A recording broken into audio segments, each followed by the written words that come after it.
I'm Susie Perry, and this is the final Gadget Show podcast of the year. So join us to look back at some of the technology that's captured our imagination over the year. I can't believe we're at the end of the year. And as I'm sure you won't be surprised, our choice for best earbuds of 2024 are provided by our show partner, JBL. They are, of course, the Tour Pro 3s, a premium choice for any audio lover. They bring style, clarity, and power-packed sound to your eerie hole thingies. To ear holes. Yeah. So dial up your JBLs. Here we go then for one last tech-filled chat in 2024. So this week we've got a rundown of the best and worst tech of 2024. Our special guest is TV tech legend Spencer Kelly. And for our gadget of interest, we've got a tiny music player, the Mighty 3. Susie, what a year 2024 has been. We've had some amazing tech, much of which we've featured on This Here podcast. And talking of This Here podcast, you and I were brought back together in 2024. How about that? I know, after all of these years. And it's been really special to be able to actually build this podcast with your help. And we've really enjoyed your comments. So thank you so much for your company. Yeah, absolutely, Susie. Well said. We love the comments. Keep them coming in. So first job at hand is a quick rundown of the best and worst tech of 2024. Right, so let's start positive with the best then. Yeah. What you got? I'm going to go with MetaQuest 3. Now, wait a second, because you might be thinking, well, hang on a minute, Jace, that came out at the end of 2023. But really, it came into its own in 2024. And for me, I think if one thing came out of another huge announcement in the world of tech that came out in 2024, which was, of course, Apple's Vision Pro, which is an extraordinary piece of kit. And I'm sure you're aware, it's literally the first thing that we reviewed on this podcast in episode 1.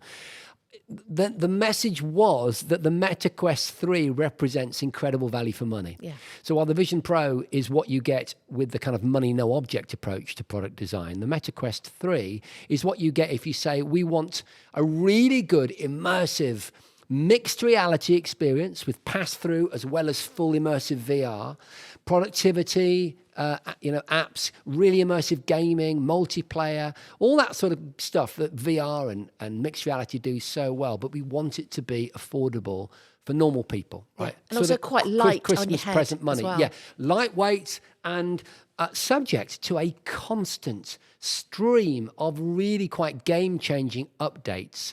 It's incredible. The MetaQuest 3 that I put on when I get home tonight is a substantially improved. It's almost unrecognizable from the product that I bought originally a year and a bit ago because they're constantly upgrading it.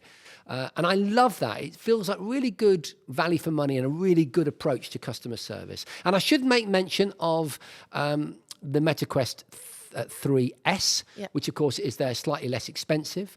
Similarly featured, although not quite as powerful as the MetaQuest 3, a great piece of kit, a great release, and long may that whole product line continue. Great opener. What about the Samsung Galaxy Z Flip 6. This is Samsung's latest iteration of the Galaxy Z Flip series, and it's taken a foldable phone to new levels. Yeah. I think that's fair to say, isn't it? Featuring more durable hinge, enhanced cameras, and a larger cover screen, which enhances usability and appeal, which is kind of what everybody was wanting. If you're a flipper, then you know what we're talking about. There is a relatively small but very loyal and enthusiastic section of consumers that just are mad for these phones. And they did solve that issue around a crease in the screen. Yeah. You refer to it as the hinge part of the phone.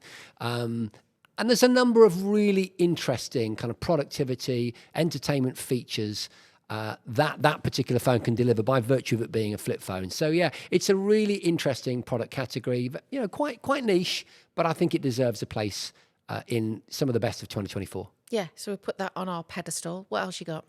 How about DJI's Neo drone, which you'll know I was very enthusiastic about here in the studio? Super, super inexpensive. That's my first point, okay? You get changed from 170 quid. Yeah. So it is in that affordable for Christmas range without me kind of being unrealistic for most people's budgets. If you're after a drone, if you've got someone in your life who's a fan of drones. A follow me drone, really, isn't it? Well, it is the follow me drone par excellence. It followed me, didn't it? Around the studio. It did a really, really good job of it, ignoring the fact that I ran too close to the wall. But hey, it smacked into the wall, and then it was untouched because it's very rugged. It's got covered props, and it's designed to be almost bulletproof. And the other point I would make is it's very compatible with the whole ecosystem of DJI's drone products. So you can use it with the controller, you can use it with the goggles. I'm pretty sure you can do that. And I think that's great. So for a very small investment, you can buy a very feature-rich drone, and then you can expand the experience to a more serious drone setup if you want to. And that durability and the lightness of it So makes small, it so really light. easy to sort of carry around with you if you're travelling or whatever. Built like a little flying tank, that thing. Absolutely. What about the OnePlus Watch 2, which is a massive improvement on its predecessor? The OnePlus Watch 2 is a standout with a dual operating system that allows up to 100 hours of battery life in smartwatch mode. So it's a great choice for those who are looking for a stylish, powerful smartwatch. Love it, love it, love it. And I tell you what else I love, and I think it should be up there in our recommended gadgets of 2024, the best of, LG's Cinebeam Q portable 4K projector. Now, what I like about this, really interesting design, really lovely piece of elegant, emotional product design, 4K resolution, which we like, good for watching movies. I'd say from a kind of refresh rate point of view, latency, less perfect for gaming, but casual gaming, it'll handle it. It'll handle the output from your console. But if you want to play, first-person shooters at the absolute kind of competition level, then maybe not quite there, but very, very affordable. Really easy to set up as well, and Yes. it just works so beautifully. And portable in that form factor. And don't forget the I was going to say included, but the speaker that's built into it. So actually, somewhat of a TV replacement if in the broadest terms. I mean, I wouldn't want to say that if someone spent a couple of grand on a QLED telly and a sound bar, it's going to replace that experience. It's not. But you can certainly enjoy a good immersive viewing experience with this little 4K projector. So that's some of the good. Let's look at some of the not so good. Don't want to be too dismissive, but here's some of the bad. Look, that's our job. Sometimes, we've got to squeeze the spot, all right? All right. And the one that I want to squeeze right now is the Humane AI pin, so that was meant to be a kind of wearable artificial intelligent assistant with a projector that projected onto your hand. And I know we're smiling, but it looked kind of cool. It was a little bit sci-fi, released in 2024 and kind of almost done in 2024. I don't know where they're at. I know this much, that they had a lot of returns, and despite a rather innovative, out there design, which I have to applaud. I love it when people, go to town on a design and take some design risks. I think tech experts and consumers agreed it just didn't deliver. No, it's just poor performance, wasn't it? They had so many returns, didn't they? Well, I think there is at the moment, we're at the kind of, there is a lot of latency in consumer level AI experiences. So, for example, even when there's nothing in the way, so you're connected to by a fiber broadband connection, there's still latency in the response that you get from the cloud, right? And also Apple have shown that when Apple, with all of their money, like literally the most cash-rich tech company that have ever existed, right? They can throw enormous resources at just about anything. They just released a range of products that still, the AI still globally, let's say, isn't live. It's live in most territories, but we're very much at the very, very beginning of Apple Intelligence. Well, how was Humane AI, how are they going to get that sort of level of service when they don't even have that the sort of sophisticated silicon that Apple have bespoke designed for Apple Intelligence? They were using, I believe, although I might be speaking out of turn, so do fact check this, listeners and viewers, but I'm pretty sure it's a cloud connected device. And I certainly know this much, I haven't played with one. But the reviews from people that I trust showed that there was too much time between commands and asking it to identify things. There was a kind of, buffering process going on. I think its ambition outweighed its talent. It did, but I love ambition. I applaud ambition. Who knows? They could come back. It's happened. Well, it could they be could ahead come of back its with time. 2.0 and it could smash it out the ballpark. We wait to be impressed in 2025. Okay, I've got a downer on augmented reality glasses. So I'm throwing in BMW's AR glasses here because they were obviously intended for driving. They were meant to overlay information onto the real world, but instead they got heavily criticised as a potential distraction. A bit of your driving experience could lead to a cognitive overload effectively. So it made it harder for drivers to focus on the road. So that one's in there for me this year. I'm going to follow you, actually, with the Ray-Ban Meta glasses. Oh, I'm really glad. Well, again, they promised a lot. I think you've got to be wary. I tell you what, this is our watch phrase for 2025, right? If it ain't ready at launch, it might never be ready. And I include Apple in that.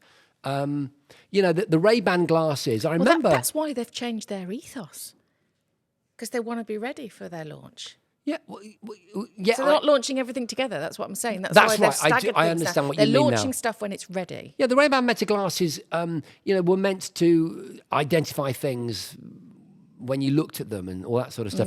And I put them on with that kind of marketing promise in mind, and that function wasn't live.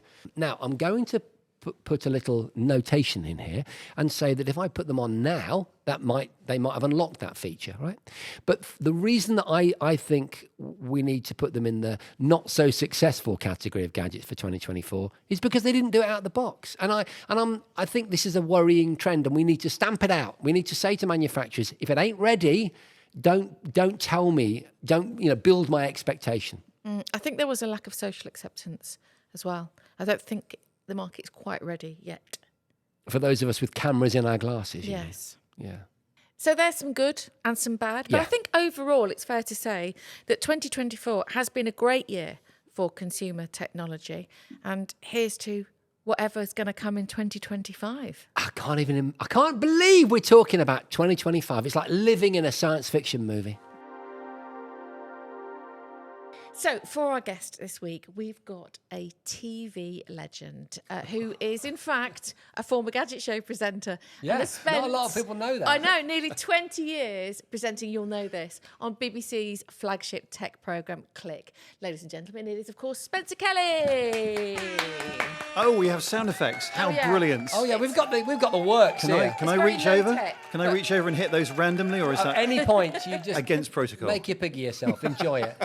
Oh, it's great to have you as Thank a you guest. for having me. Well, thank you for coming in. And I'm going to start with Click, because obviously recently there was this huge outpouring of love and sadness. Actually, that the brand was stopping and that you and Lara, the lovely Lara, would be not on our screens anymore. And I have to say, it's been a staple for 2 decades. It's quite sad. You must feel, well, how do you feel? Well, I mean, you guys know as much as I do that stuff moves on. People higher up change their minds, fancy something different. We've been on air every week of the year for nearly 25 years. So I've just got to say, how lucky have I been to be part of that for more than 20 myself. That's amazing. And we're still on air at the moment for a little bit. And I think this week we're making season 1, episode 1278. Good grief. So, it's and doing the job is like a drug, because every week I get to do something different, talk about something different, learn about something different, and then obviously be creative with how I tell the stories. I've been able to travel the world. So, yes, I'm really thankful. And oh my God, what happened on social media that day when all the news broke of all the developments. It was just so lovely. It was a beautiful distraction. I spent the day scrolling through Twitter. Yeah. Don't do that. Nobody do that ever. It's a strange mix of emotions, isn't it? Yeah, because it you is. are, like you say, you're really delighted that you've been able to be part of something so incredible for such a long time.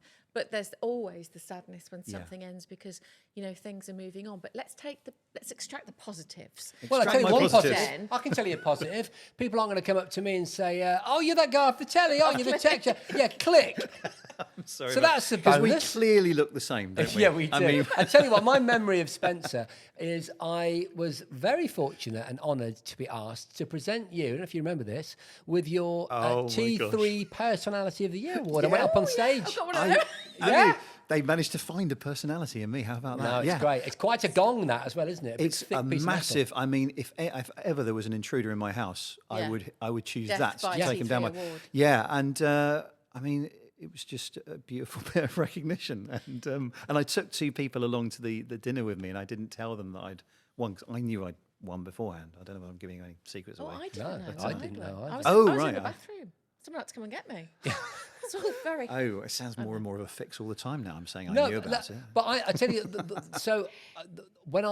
so you're talking about that lovely, no, that nice day when on Twitter when you announced what was going on, and it was fantastic. The response was lovely and warm, and I reached out to you, and I think I mentioned that, didn't I, in my tweet? But I also mentioned that you were on the Gadget show, and loads of people were like, "Really?" And I was like, "Absolutely." So, can you tell us when did you start on the Gadget show, and just a little bit about your memories of being on the show? I think I was in like series 2 and 3, Yeah, you so were. that's like 2004, 2005. Then I started presenting Click, so that's when I left you guys.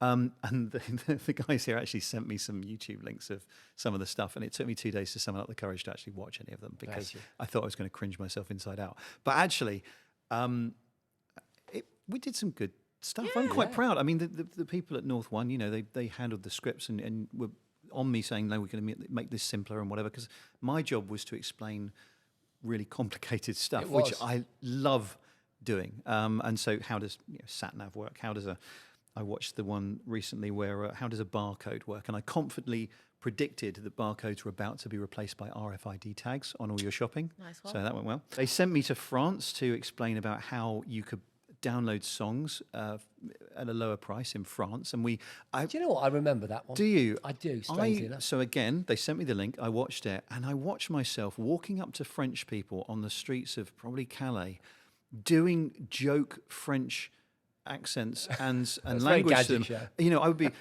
excusez-moi, avez-vous une fenêtre peut-être? And you just couldn't do that now because that's just blatantly rude.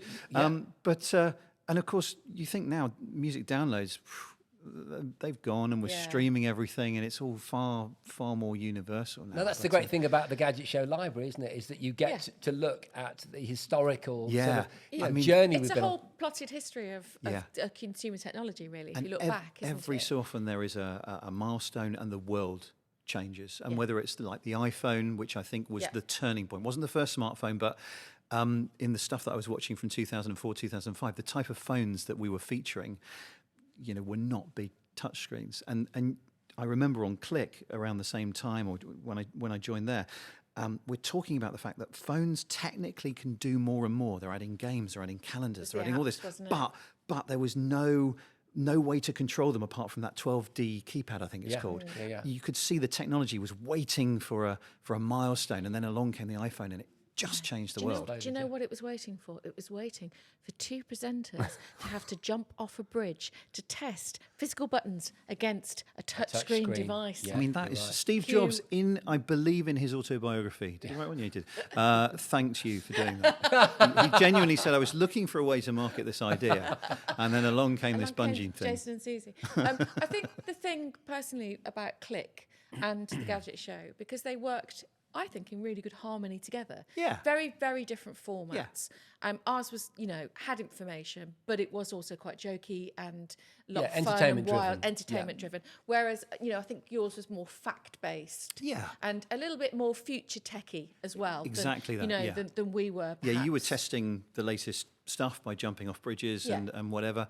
And I've always been fascinated by what comes next. And the beauty of what we have been able to do is we'll go to universities and we'll see their research and we'll say this could change the world. Usually we're wrong, but every so often we'll find something that in a couple of years' time is going to change the world. And then also because we're an international show, part of our duty has been to go around the world and look at how technology is totally changing people's lives across the world, the richest and the poorest countries. But that is, I have to say, that is one of the things that the BBC has always done really well, is it serviced an international market, and it brings people of all different races, creeds, into our world, the world of the British Broadcasting Corporation, spreads the message, but it also gives those of us in hotel rooms a connection to back home, and that's one of the things I remember about Click. 100%.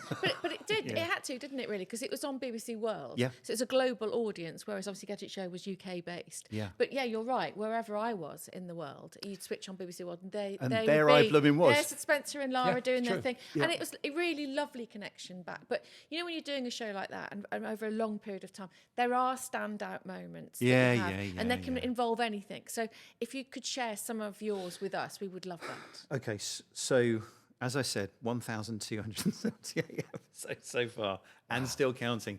There's so many. The international travel is some of it. Some of the most inspiring stuff I've seen has been in the poorest areas of the world. I've been in the slums in Kenya, where a new stuff that we would take for granted, a new mobile phone app connects pregnant women to their doctors, and it saves their lives, because suddenly, where they can't see a doctor, suddenly they can get diagnosed. Or there's one time many years ago, we went to a village about 4 hours outside of Delhi. And the story was this rural village there, and there was an LED message board lashed to a tree with a rope. And you think, well, that looks a bit odd. And what it was, and this is back in like 2004, 2005, I think, it had a SIM card in the back, and it could receive and display text messages. And what it meant was, for that village, they were seeing weather forecasts for the first time. They were seeing health information for the first time. And you can imagine the difference that such a basic piece of technology Amazing. makes. So there's that. And then there's the other. I nearly wet myself in Korea once. That's a different story. No, I'll continue that sentence. I nearly wet myself in Korea when I saw a humanoid robot drive a car, do DIY, and it was getting ready for the DARPA Robotics Challenge, which is this biannual thing that the Americans put on. And this robot called Hubo was the KAIST University contestant, and it was just going through its paces. It went on to win the competition a few weeks later, but I lost my mind when I saw this thing, probably back in 2016. So I've seen both ends of the spectrum. And then also, I mean, if I may, one of the things I'm proudest about with Click is that the team who work on it, we're not just talking about the tech, we want to use the tech to make the program. And so we were always pushing what's possible. We would make the program in dodgy motels in Las Vegas off the back of CES. We'd make them on our laptops, and we try and deliver the program over the internet. One year, I remember the motel Wi-Fi got cut off by its ISP because, quote, someone was file sharing in the hotel. Kind of us. It was the BBC. But we made the world's first full program that was filmed and edited on mobiles before anyone could do that. Great idea. It was hell. It was awful. We filmed a show on mobiles, but we obviously didn't edit it. No, this is back in probably 2012. We made the first full 360 program that you could view on VR goggles, and we had to build our own 360 rig out of 6 GoPros. We had to go to visually stunning locations like the Alps and the Large Hadron Collider. I mean, it's the law. And again, we learned how to do that, and you can still watch that on YouTube today. You put on the goggles and you're there with us, and we learned about different ways of making TV. And then our 1000th program was the world's first factual program, which was a choose your own adventure program. So as you watch it online, you get given options of whether you want to see more about that story, whether you want to move into that, whether you want to hear this interview about self-driving cars or skip that. And then the pandemic came, and when most TV programs went off air, we just forgot to stop making the program and just carried on. I'm so proud of how the team have just embraced, stuck together. Kept going. We geeked out, and we said, "What about this? We could do that. Yeah, let's try that." And that's our legacy. I'm really interested in some of the kind of tech thought leaders that you've chatted to. Now, is it true that you met Bill Gates once? Bill Gates was my very first big name interview, and I was terrified. We had to fly to Edinburgh, me and the boss, where Bill Gates was presenting something at the Parliament up there. That's where I also learned that politicians, when they're presenting to Parliament, about, say, technology, just say the same thing over and over again, so that whatever soundbite the news uses, it's basically their one message. Because I listened to Gordon Brown doing that while we were waiting for Bill Gates, and I was terrified because Bill Gates, he was known as being let's say not the warmest He of doesn't come across interviewees. as very warm. No, At all. and I was obviously really nervous. But the thing that I always want to do when I meet this kind of person is I don't go for the hard questions. I don't ask where the bodies are buried. They've been asked that a million times before. I'm not Jeremy Paxman, for goodness sake. I geek out with them. I want them to know that I know about their subject, and I just want to know the stuff. And so I'm actually quite proud. I was fairly green, but I think in as much as he could, he warmed to me, and we just talked about tech. And I came away from that thinking, okay, I'm going to try that again. And since then I've done that with other people as well. James Cameron. We geeked out about 3D movies because that went well. Yeah, didn't it? I told Daniel Ek once, the founder of Spotify, that his business model is not going to work. Well done. Yeah, Good call. No, but this is why we know you're an ex-Gadget show presenter, isn't it? Because you can't predict. Yeah, exactly. None of us. I mean, they did make a loss for a long time, to be fair, Spotify. So I think maybe I was right to the tune of a few $100 million, but they got there in the end. Is it true that you met the Queen? So a few years ago, I got back after Christmas into the Click office, and there was an envelope on my desk that had what looked like the royal insignia postmark on there. And I thought, oh, that's just a bit of PR spam. Yeah. I opened it, and it was a card saying you're invited to the palace to celebrate the opening of the Buckingham Palace website. And I thought, I'll ignore that for a while. That doesn't look real. Then I got a follow-up phone call or email saying something like, hello, this is the palette. We're just checking whether you've got the invite. And I thought, oh, blimey, this is real. And so they'd invited, let's call them the great and the good of the tech world. And I met there for the first time. Hello. Hang on a minute. Was ours lost? Do you think it was lost in the post, our invite? I mentioned to her, Did Madge, you? and Thank she you. said she was just a bit intimidated to invite you. Thank you, because she's Spencer. a massive That's fan. all right, yeah. But while I was there, I met Martin Lewis for the first time, the husband of my do I call him my on-screen wife? I'm not sure. Yes. But he was still kind of up and coming at the time. I met the guy who founded something like parkinmydrive.com. So the great. And what happens is Great app. you stand in the antechamber at Buckingham Palace eating your quail's eggs. And I thought, oh, damn it, I'm out of quail's eggs. Yeah, I must pop into Lidl and get some of those afterwards. Yeah. And then you're called into a room where there are 3 people waiting to greet you. The first person lifts your name card and hands it to the second person, who reads out Spencer Kelly, BBC Click, and the third person along the line is the Queen. And I was completely not ready for it, shook her hand and said, hi, nice to meet you, and then walked off. And I thought, oh, that's probably not. And then later in this grand ceremony, we're all milling around again. And then... You did say Your Majesty. No, I didn't. I said, hi, nice to meet you. Because... Anyway, so then later they're This doing... is why Click's been taken off That's air. it, mate. This is what's happening. Yes. Yeah, you were tagged from that moment on. So then the Queen makes her way up through all these people, and the room falls silent. And I do think, poor lady, she probably gets this everywhere. It's either, what do they say, the smell of fresh paint, That's or the national anthem, wherever she goes. This is silence. So she comes in and talks about the website a little bit, and then comes round, and what happens is the Queen comes and chats to you. Yeah. And they arrange you in little horseshoes, groups of 5 people. And they say, right, Her Majesty's going to come and she's going to have a conversation with you in a minute. And there were me, there was Rory Kethlen-Jones, who's the BBC tech correspondent. There's Martin, money saving expert, and a couple of other people. We're all professional communicators, and the Queen comes and starts chatting to us. And after a while, we just dry up and cannot think what to say to the Queen. And she's the one that carries on the conversation because she was such a pro That's at cool. that sort of thing. She was brilliant. And so softly spoken and quietly spoken and seemingly genuinely interested. And I thought, yeah, rock on. Yeah. I didn't say that. So, well, I think you she should have would have done. laughed. Well, She I would was have too laughed busy. I was too busy saying, where's Jason and Susie? Thank you for representing. Yeah. We Yeah, were serving the that's cool. canopies, actually. Truth be known. I was trying to climb over the always wall. wanted I kicked my ball in. I said, excuse me, mate. Can I have my ball back? It didn't work. No, it's all good. Amazing, absolutely. What an incredible legacy. Right.